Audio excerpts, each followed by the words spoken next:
गलज्जल प्रवाह पावितस्थले कलेवलम्ब्य लम्बितां भुजङ्गतुङ्गमालिकामड्डमड्डमड्डमन्निनादवड्डमर्वयं चकार चण्डताण्डवं तनोतु नः शिवं शिवं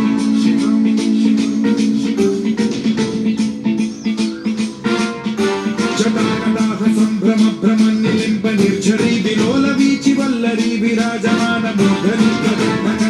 ज्वलल्ललाटमट्टपावके किशोर चन्द्रशेखरे रचि प्रशिक्षणम्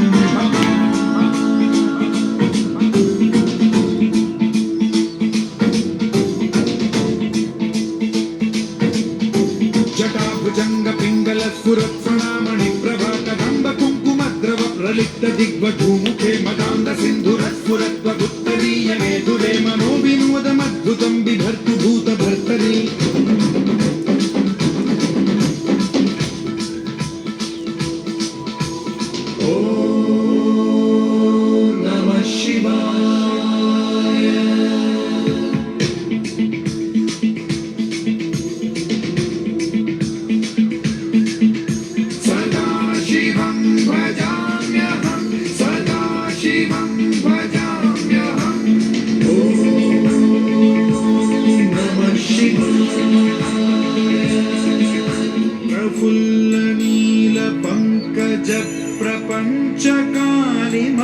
प्रभावलम्बिकण्ठकन्दली रुचिप्रबद्धकन्धरं स्मरच्छिदं पुरच्छिदं भवच्छिदं मखच्छिदं गजच्छिदान्धकच्छिदं तमन्तकच्छिदं भजे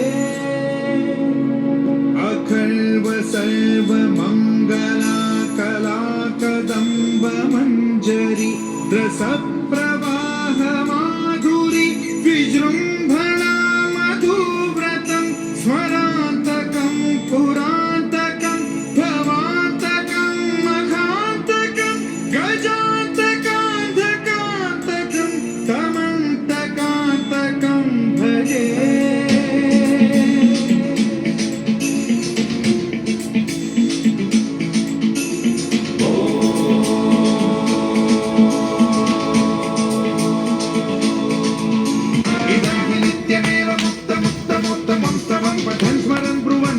विशुद्धिमेति सन्ततं हरे गुरौ सुभक्तिमाशु याति नान्यथा गतिं विमोहनं हि देहिनां सुशङ्करस्य चिन् विमोहनं हि देहिनां सुशङ्करस्य